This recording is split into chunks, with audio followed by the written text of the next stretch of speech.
Welcome to episode 185 of Auto Off Topic. Hello, all you cool cats and kittens. How's it going, Gross. Brad? It was fine until about a half a second ago. Everything's going wonderful. How's it going with you? I'm good. Um, I saw that you posted to the Auto Off Topic Instagram. I have been. You put the head on the Toyota. So how'd that go? I did more than that. Oh, yeah? Um, so I think we left off. I was waiting for some gaskets. I need a front case gasket and a water pump gasket. Mm-hmm. So I got those. And actually, just yesterday, I got back over to the garage to work on the Little Lightning Toyota pickup truck. And I got the timing chain installed, set the head down on top. Actually, I put the head down on top, pulled the timing chain up through, put the cam gear on, and got that like hand tightened so I could get everything else lined up, get the timing chain lined up with the different color links to make sure it's all timed up properly.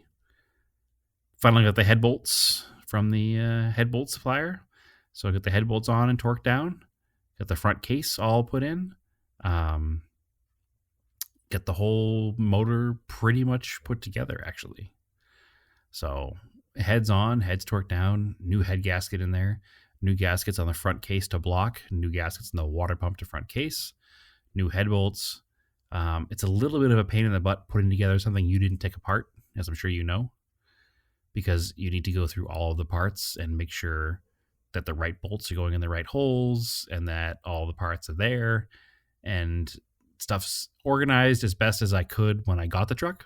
But it's still, you're playing a guessing game until you're actually putting it back together.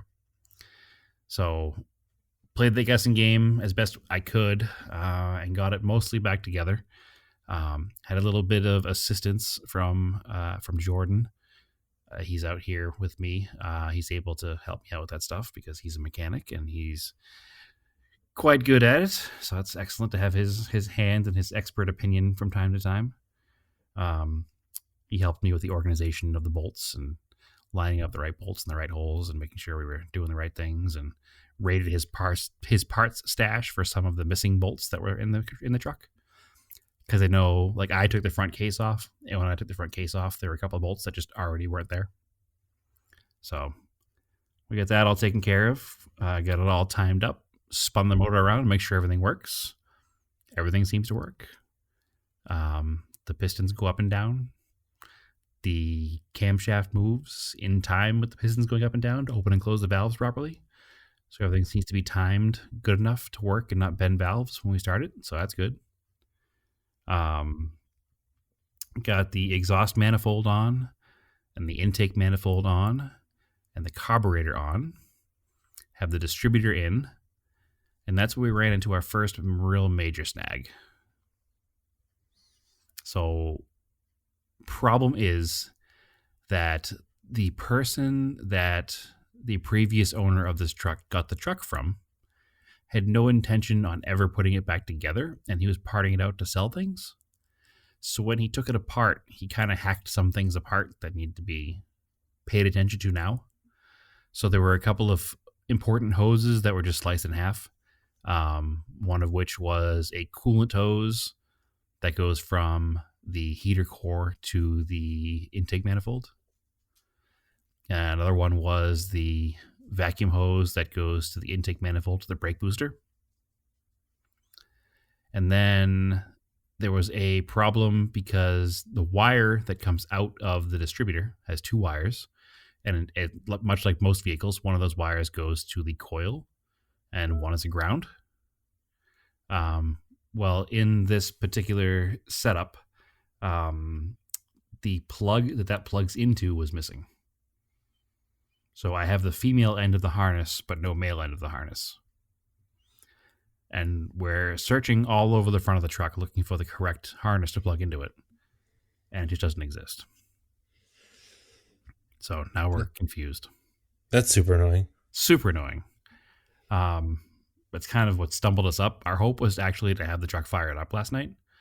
Not driving because we haven't sorted out the clutch hydraulics, but at least, make a case point that, hey, this truck runs now, so we're on the downslope, getting everything done back together. But it's not going to start running until we figure out that situation. So, knowing what I know about ignition systems, I know that, like I said, those two wires, one of them has to go to the coil, and one is usually a ground. So I'm looking at the coil, and I'm figuring there's probably a piece of a body harness somewhere that has the end on it that has, like the green connector with two pins with one line out that has an eyelet on the end of it to bolt to the coil. And the other end of it, I don't know if it's going to be a connector or if it's going to be another eyelet to have a body ground or what. But we can't find that part of the body harness anywhere. So we dug a little further back and we cut open the factory harness that runs along the driver's side fender well. And there is there's 3 cut wires inside that harness. So now we're like, okay, well, clearly those go somewhere, and it must be related somehow to our system that's not working properly. But the colored wires are different color than come out of the distributor. So if there's one thing that Toyota was really good at in the 70s, their wiring harnesses were pretty well color-coded from like front to back. So brains are going, well, I think we're missing something. We can't quite figure out what it is yet, though, because everything that we know we need is there, right? You have a coil, you have a distributor. Inside the distributor, it's like an antiquated electronic ignition setup. It doesn't have points. It has electronic ignition that looks like points. It bolts in the same way as points, but it's not points. So we have that end, we have the distributor, we have the coil. Maybe there should be a resistor somewhere, but I'm not sure at this point because, again, bought this truck in pieces and have been putting it together. So it's kind of like a learning experience as you go along. I've never owned, actually that's not true, I have owned a 78 Toyota, but it was a totally different vehicle. It was a Toyota Cressida, and it had a totally different setup in this, as that car actually had points in it. So digging a little further, I can't figure anything out. So I don't have a repair manual for this particular truck. I did download the engine manual that I found online, which had all the torque specs and torque sequences for the cylinder head, and it had the timing situation and everything else set in it, but it didn't have anything about the ignition because it's probably a different section of the book. So doing a little more research, it turns out that there is an igniter box that goes on top of the coil. So the coil bracket has these 2 tabs on top of it that clip into the back of the igniter box. So I'm like, all right, well, obviously we need an igniter box. And probably what happens is 3 of those wires probably go into the back of the igniter box with a connector, the 3 that we found cut from the harness. And then there's probably a harness that comes off the front of the igniter box into the distributor harness, right? Make sense? I'm assuming? Yeah, that sounds right. Right. So I start doing a little more research. Do you have any guesses on what an igniter box for a 1978 Toyota pickup is worth, Andrew? Brand new from the factory. Oh, since you're asking me, $10. $800. Whoa! Yeah. So I'm not going to buy a factory igniter box from Toyota. That's for damn sure. Used ones go from between $200 to $300. That's probably why they sold it. And aftermarket ones are $250 to $350, depending on where you find them, if you can find them. Whoa. So that puts a definite stumbling block in the way because I'm not spending $800 for one part. I'm not. There's got to be a better way, right? Do any of these exist in junkyards? Yes. But a lot of times that part is missing. Now, this guy took this car apart in order to sell parts off of it, and the one thing that it seems like he was successful in selling was this igniter box, probably because they're rare and hard to come by in working order. Or maybe it was broken, and that's why the car stopped driving. I don't know. But it's not there regardless. If you had electronic ignition, would you need this igniter box? Yes and no, I think. I'm not sure yet. I haven't looked into changing the distributor to a different setup yet. The truck did come with a brand new set of factory Toyota points. So I don't know if there is some relation to that being able to be converted over. But regardless, I'm not doing that. I want this truck to run properly. Um, if it's not a pretty truck, so I wanted to at least work right. You know what I mean? So, in doing a little more research, because Toyota trucks are so popular, and because the 20R and the 22R are so common in the entire world, there's a workaround for this. Thankfully, it means the truck is not going to start in the next couple of days because I have a few parts in order now. Um, but the piece you need is a General Motors HEI coil setup. Hmm. Not a coil, igniter. So you have to modify the wiring harness a little bit, which is fine because I don't have one anymore. And you run this GM setup. So you need to buy the GM HEI unit, which is like $17, and this standard motor parts heat sink that has to go with it because it gets hot and this keeps it from boiling itself, which is like $13. So you're talking less than $40 versus $800. And then you just have to rewire a few different things. It needs its own ground. It needs a couple of wires to need to be spliced and V'd off into each other because it has power going into both sides of it. It's some stuff I got to figure out, but there's plenty of documentation online on how to do this as far as pictures go. I think I'll probably try to make a video of it when I put it in so that anybody who runs across this in the future can at least have an easy to follow video, I hope. So now I have to wait for that stuff to come in before we can go any further and start this truck. So, not at the end of the world, not a big deal.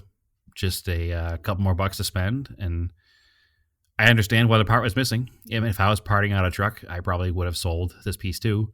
And I probably would have cut the harness because the person who's buying it would probably want the ends, right? So, Probably. if my plan was to bring the thing to the junkyard, it wouldn't matter. So, it's irritating, and I know how much irritated you get when it comes to wiring harnesses after building your Galant. After building your Galant, so I knew that it would trigger you when I told you that story the first time, which it did. But everything else seems okay. I mean, I have a few things, odds and ends, I'm going to need to put together to make it, fully roadworthy. But I think that might be the final stumbling block in the actually making the engine turn over. So, and then I can get down to the fun stuff because I haven't bought a lot of the fun stuff yet because I don't want to get upside down in a project that doesn't wind up working. So, as it stands right now, I probably have $125 in parts in the car. So, which isn't, I can come back from that. You know what I mean? So, I haven't bought new taillights. I haven't bought a grill. I haven't bought a fender or a hood or all this stuff yet just because I want to make sure that we're on the right path.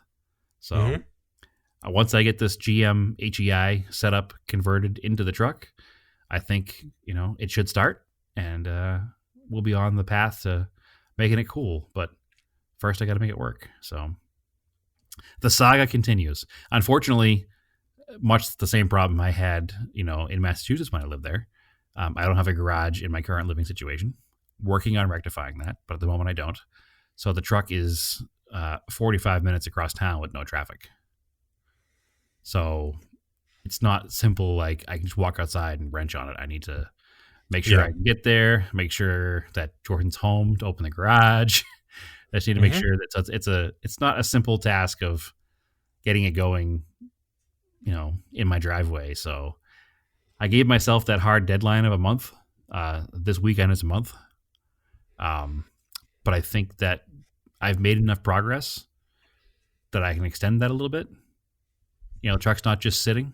If the truck was just sitting after a month, I was definitely going to get rid of it. Yeah. But I think it's gotten this far. And, if it wasn't for the fact that I was missing a piece that I didn't know I was missing, it probably would be running already. So, and this is not something that's common in earlier cars. The Colt doesn't have anything like this. The 78 Colt doesn't have anything like this. It just runs off the coil and resistor. So I think that I've made pretty good progress. I'm actually pretty damn proud of myself for getting as far as I've gotten. No, it's good. Without having the Andrew hand the whole time pushing me along, which was always always well appreciated, but also a crutch. So it's coming along. Everything's together. The greasy bits are done, except for the clutch master cylinder, which clutch service cylinder, which I have. I haven't put it on yet because I was working on it till about 11 o'clock last night. I was just like, all right, I'm done. I need to stop. Yeah. So, um, yeah, so I'm happy where it sits.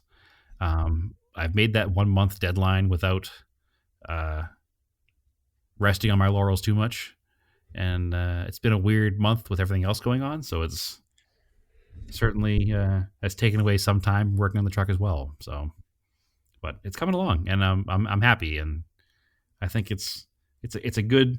Like I said in the beginning, like this truck was supposed to be like a proof of concept project for me. You know what I mean? Like, hey, I can't collect bunches of junk and not fix them anymore. I need to fix things, and I'm fixing it. So here we go. That's good. So yeah, hopefully by next episode we'll have, well, depending on how long the parts take to come in. Mm-hmm. Shipping parts right now is not a priority with the shippers, so Yep. depending on how long the parts take to come in, hopefully by next episode we'll have it running. If not, it won't be because I don't. It won't be because I haven't tried. It'll be because the parts aren't here. So Sounds good. fingers crossed. Hopefully it will sound good. Cool. Yeah, I'm excited. Any car projects for you over there? Or are you still fully elbows deep in the kitchen? Pretty deep in the kitchen. Kind of at a point where I'm waiting for the electrician to get back to me. Okay. I'm having stuff like cabinets delivered, and appliances delivered because I thought it'd be further along, but Right. because of things that have happened outside of everyone's control, I'm a little bit delayed. Right. But I'll just have to get as far as I can get. I did order directly from McGuire's their ceramic wax and ceramic detailer with like clay bar thing, because I wanted to do Stephanie's car and my car, because I think I talked about this when we first got Stephanie's car too. Dealers don't wax new cars anymore. Like, Okay. at least, like, I remember when I worked at the dealer and I was like 18, 19, Well, and they I don't would have to film. because that True Coat's applied at the factory. That's true.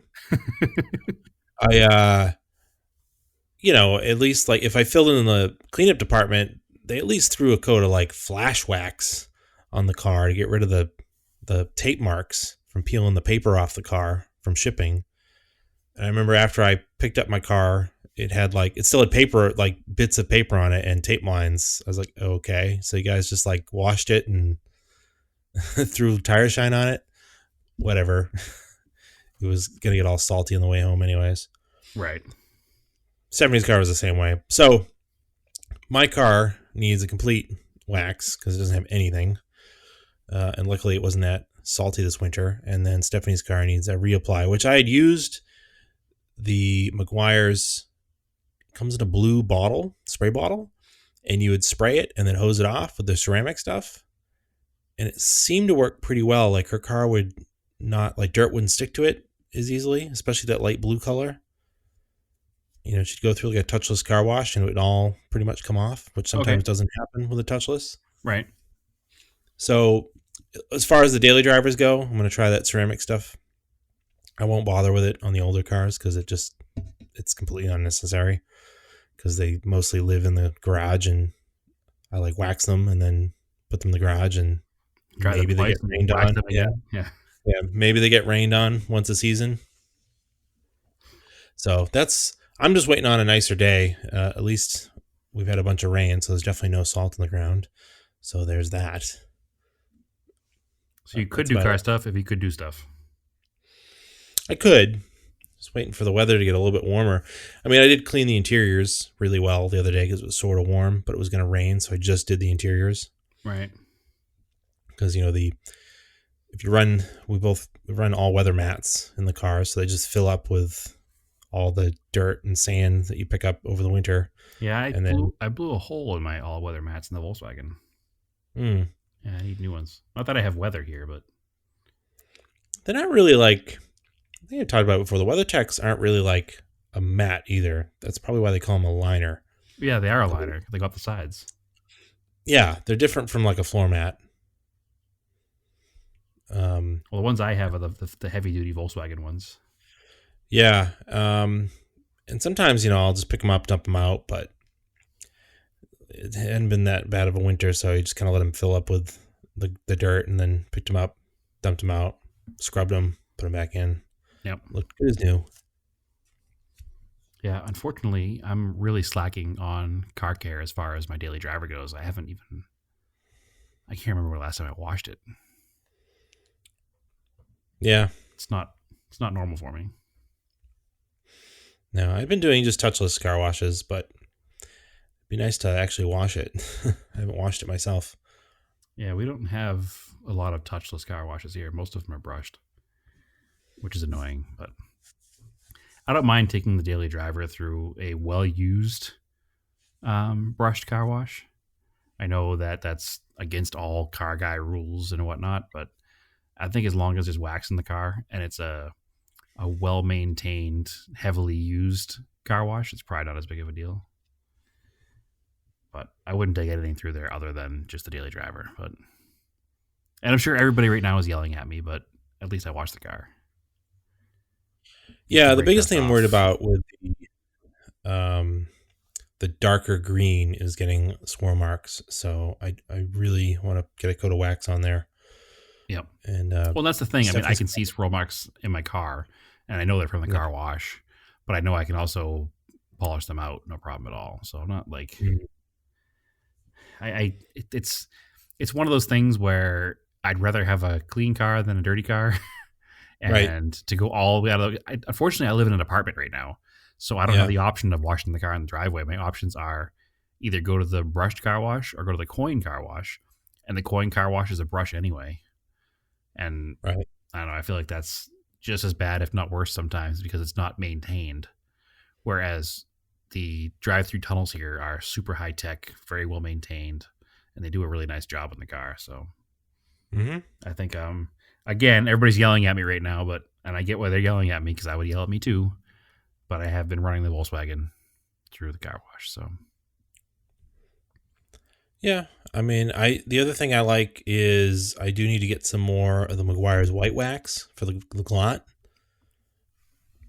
I don't know what it is, but they claim it's for white paint or light colors, and personally, in my eye, looking at it on a white car, it does seem to make it shine a little deeper. I don't know. Yeah, I'm sure if they market it that way, there's probably a reason for it. Could be all in my head. Who knows? But it could be. Makes me feel good. So it could be all in my head that it's okay to run my car through a brushed car wash. It sure is. All right. So you have not watched The Tiger King yet. I have not watched The Tiger King. No. Okay. So this, but I assume, based on everything I'm hearing, that Tiger King is a self-given name. Sort of. I don't want to give it away. A lot of people watched it though, and if you have Netflix, I know you're hanging around right now. It's worth a watch. It's only 7 episodes. I'm still working. What are you doing at night other than podcasting? Working on the Toyota sometimes. It's 7 hours closer to the end of this, maybe. I've learned everything I know about Tiger King. I've learned from Facebook memes. You won't be disappointed. Yeah, I feel like I get it already, but it got me thinking about a couple ad campaigns that had to do with cars. Specifically, put a tiger in your tank. Do you know what that one's from? That is Exxon. But or Esso. Did you know? It depends. Did you know that Time Magazine said 1964 was the year of the tiger in advertising? Did they say that in 1964 or in a retrospective looking back? Nope, at the end of 1964. Okay. So there's several reasons, and a few of them are correlated. And when I looked into it, it all goes back to the Needham, Lewis, and Brewery ad agency, who conceived and staged the advertising campaign for the Oklahoma Oil Company in 1959. Okay. Which is some interesting synchronicity. And that ad campaign was put a tiger in your tank. Okay. It goes all the way back to 59. Now, the history of like oil company splitting and acquisitions is like pretty convoluted. So eventually, the Oklahoma Oil Company became part of the Humble Oil Company, Humble, Texas. Not the Humble Oil Company, just stay humble, right? Hashtag stay humble. Sure. Um, Yeah. The famous 1959 hashtag stay humble. yeah. So, and then whose parent company is Standard Oil. Uh, Eventually, in the East, Humble owned gas stations were known as Esso stations. And in the West, they were Humble stations. Okay. That is like another crazy thing to me too. We talked about gas station on an episode, but like the way oil companies will split and brand their stations, even though they're the same stations, like where like Speedways became Hess's. All the way around. Hess became Speedway. No, they became Speedway here in Mass. Yeah. But they were Hess before. Right. But it's like, what's the difference? Well, It's all gas. they're different companies, aren't they? No, I think they're owned by the same company. We're gonna have a tangent. That's not important at this It moment. is kind of important. Well, I only want to talk about ExxonMobil, so we'll Okay. stick with that. I was just using that example, how they like split, and it gets weird. So the Exxon brand that came much later, and eventually they merged with Mobil. So ExxonMobil, same thing. So and then in 1964, the famous ad agency McCann Erickson rolled out the "Put a Tiger in Your Tank" campaign in May of 1964. So They did it nationwide. that's May of 64. Yep. Because I don't know if I'm jumping ahead here or not, but I also remember there was a certain Pontiac that used Tigers in 64 as well. Jumping a little bit ahead. All right. I'll reversing right back. So according to Just throwing on November, a Pavlov's gun to you there. We're going to talk about it yeah, later. Yeah. Chekhov's gun. It's a Chekhov, yeah. Pavlov's dogs, Chekhov's gun. Wow, if they weren't yelling at me before for the car wash stuff, I'm screwed now. Chekhov's gun. I was looking up stuff, and according to a November 4th, 1946 article in the New York Times, remember that date, that'll be important later, an unnamed Humble Oil spokesperson claimed the "Put a Tiger in Your Tank" slogan was responsible for the waves of word-of-mouth publicity and tie-in promotions. So, for example, competing gas stations put up signs like, "We've got a filter that removes tiger hairs." Awesome. Independent companies started making tiger toys and products. Companies that weren't not owned by the gas stations, not related to the gas stations, just to. Exactly. Oh, okay, wow, that's some serious clout of that ad campaign. Then It was also reported that intrepid gas station owners would hire people to wear tiger costumes or women to wear tiger-themed bathing suits to attract customers, or put cages around gas pumps. okay, Yeah. I like it. During the 64 Olympics, when the U.S. Olympic swim team nearly swept the event, it was said the United States put a tiger in the Olympic tank. I mean, Wow. that's some cultural impact, right? That's a hell of a marketing campaign. That guy deserves all the money he got for that campaign. That's for sure. Right. So then I was looking up, of course, this brings us to Pontiac, right? Because you're like, wait a minute, didn't the GTO come out in 64? Yep. So according to PontiacV8.com, the blog, in September 2019, a post, they talked about the Tiger ad campaign. And they said the earliest example of Pontiac using Tiger as a marketing campaign was actually in 63, in a 63 Tempest ad.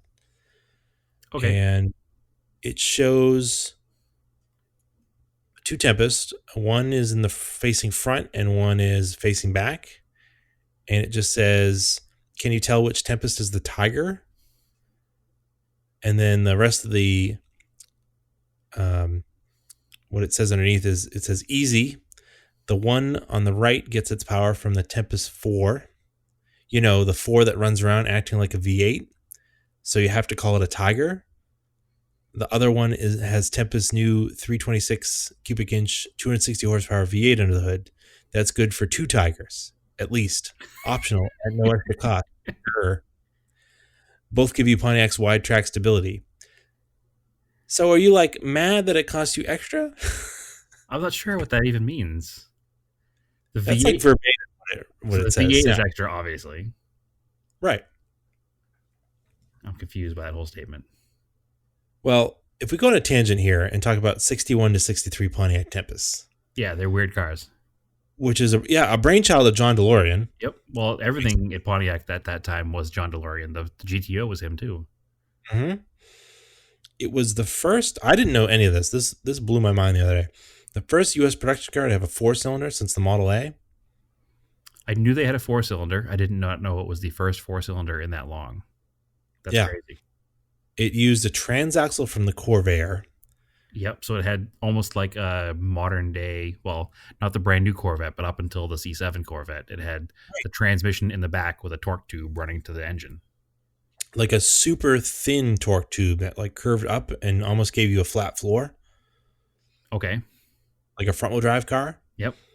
And the engine, which was called the Trophy 4, was a 389 V8 cut in half. Right. So Like legitimately just cut in half. yeah, it was the right bank of cylinders. Yeah. So imagine a 3.2 liter 4-cylinder with no balance shafts. I can imagine it.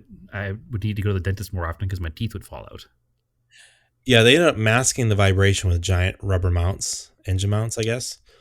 And early on, supposedly they broke timing chains from the vibrations. Yeah, more than likely. It's huge.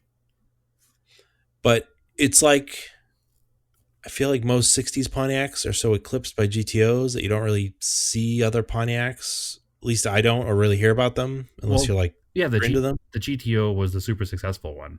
And then you had all the other GM cars at the time that were, other than the Corvair, were pretty traditional vehicles. There wasn't a lot of extreme engineering going on or crazy marketing, other than Oldsmobile, which had its Jetfire Turbo V8, which we talked about in the past. But other than that, most things were pretty standard operation as far as cars go. So That's what's super cool and weird today is because everything is so badge engineered across GM that back at that time period, every mark actually did their own engineering and had their own gimmicks. yeah, that's part of the reason that they failed so miserably in the 80s. Yeah. Yeah. That's why a lot of It's the brands cool. are gone because they had no money left. Yeah. It was cool, but yeah, eventually it just didn't work. Well, But I guess it made sense at the time because automobiles in general were still pretty early on in their development. You got to think the 1960s was only 40 years prior. In 1920, cars were still a luxury item, really. You know, the Model A right. was just really starting to take off, and there wasn't a huge. So you're talking 40 years of technology. You're still in the infancy of an industry, and they were still trying to change different things, and each manufacturer ran as its own manufacturer. You know, GM was a parent company, but there wasn't a lot of money changing hands between Chevy, Pontiac, Buick, Oldsmobile, Cadillac. There was a lot of, they were run almost as independents on their own. And that was, Yeah. at the time, there wasn't a lot of foreign competition, and you were able to do that and get away with it. And then it's just they didn't change with the times fast enough.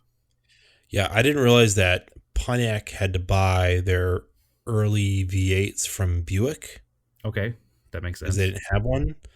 And then apparently it was some directive early on that GM wanted all of them to share the Corvair platform and kind of badge engineer it to compete with imports.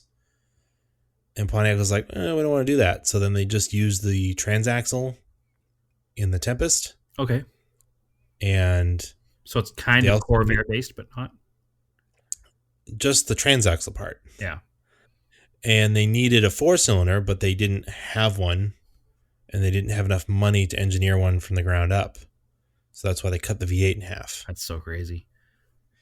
It's crazy that you would cut it in half longitudinally. Right. Well, Like, wouldn't you just, Ford cut them in half in the middle and made the V4s. which makes sense because you don't get the secondary vibration if you had a V4. You don't get the secondary vibration, and the only thing you're changing really to make it work is making the casting have 2 cylinders instead of 4. Like you just make a smaller crank and a shorter camshaft and smaller cylinder Yeah. heads. Like Yeah. it's a lot less engineering to make a V4, I would think, than to make it um, an inline 4. Plus, the difference is not only was that um, a huge displacement inline 4, but was the firing order changed? I don't know what the firing order is. I It mean, must have been. it must have been, because on the V8 you probably would have had 2 pistons on that side, possibly, up in the top of their stroke at the same time too. Maybe, I don't know. It's weird. It's crazy. I don't know enough about it to say anything more about it, but it's crazy. It's a really strange engine that I never knew existed, because I don't think I've ever seen one in person. You probably have and just didn't even think about it. Yeah. It was weird. It's weird, but it's cool. It's kind of cool at the same No, time. it's very cool. I So- kind of want one. I have ever since I learned there were transaxle cars. I've always kind of Mhm. wanted one just to look at it and play with it a little and learn how it works. Plus, they're pretty too. Yeah, they're good looking. Yeah.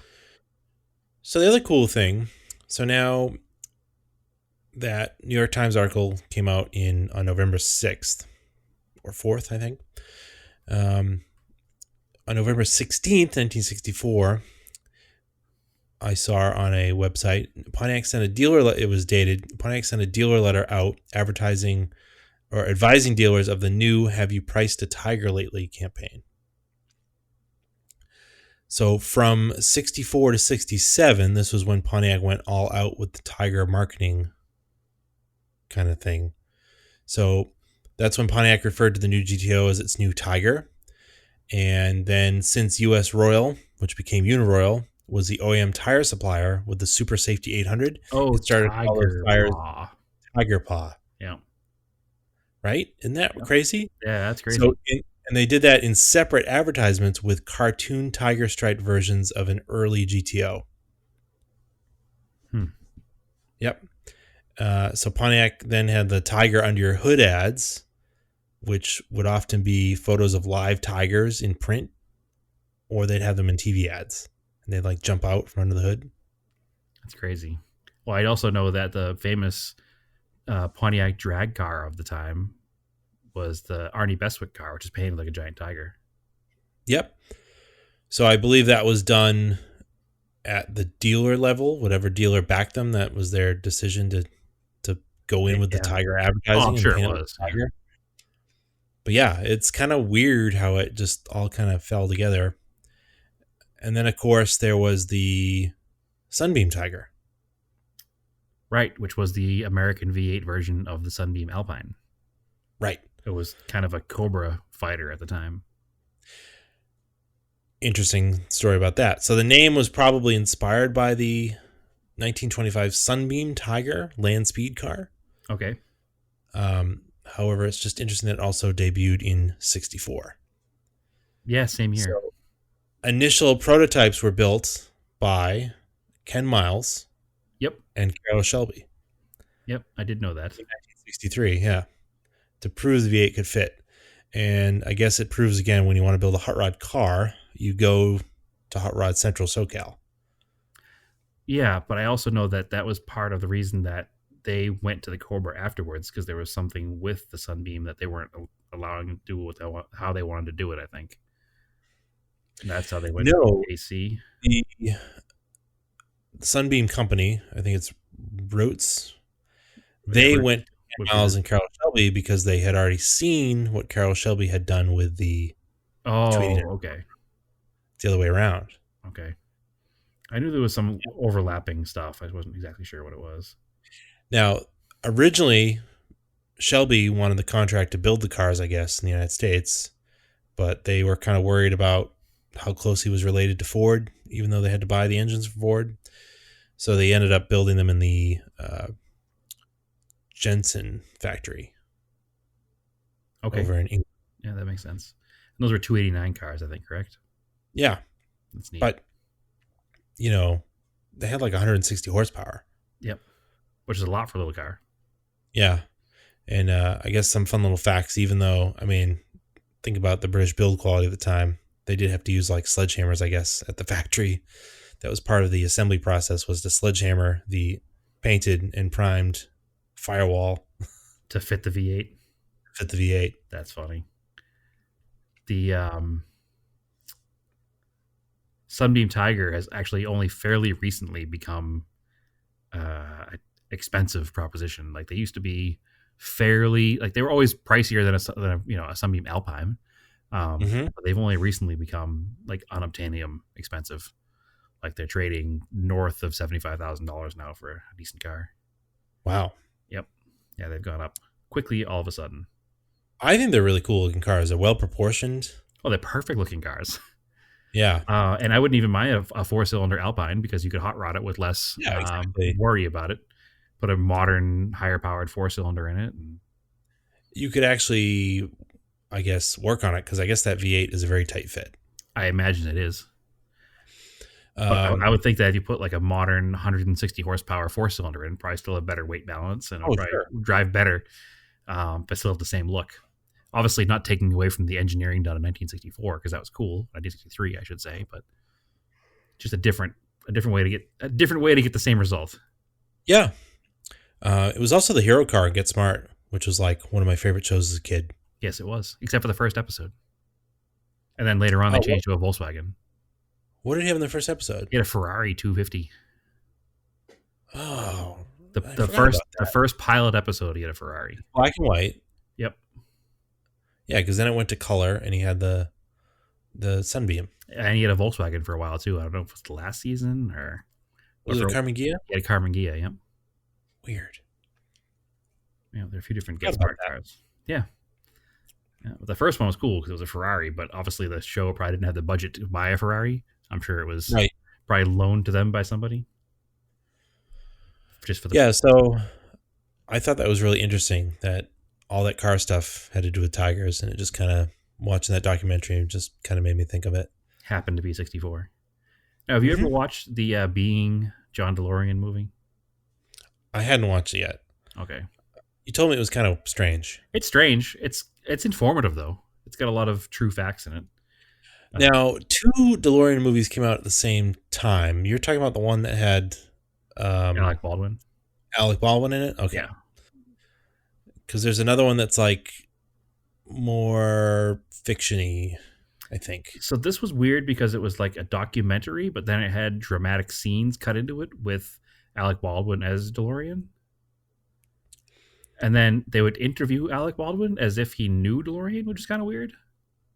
Oh, so like too much fourth wall breaking kind of weirdness? It wasn't even fourth wall breaking. It was like there was no wall. Okay. Yeah, it was like they put up like a fourth wall baby gate and just kind of kept stepping back and forth over it. It was real weird. But it was informative. I'm really good, or I shouldn't say good. I'm really bad when watching factual movies about cars because I pick out too much stuff. And that particular movie did not have a lot to pick out of it. I mean, there were a few things like the hero. I should say the hero car, but they showed the GTO to the, John DeLorean showed it to the higher ups in GM, and it had a Krager SS's on it or something, which wouldn't have had at the time. Yeah. And there's a video shown in the background. The guy's like, "What is that?" And he's like, "Oh, that's the new GTO." And the video like legitimately showed like a '63 Catalina. Oh. I was like, "Oh, that's not good." But other than that, as far as other stuff goes, it was pretty factually correct, and it was enjoyable. I don't know if it's on Amazon Prime yet or not. I think it is. We saw it in a special run theater here.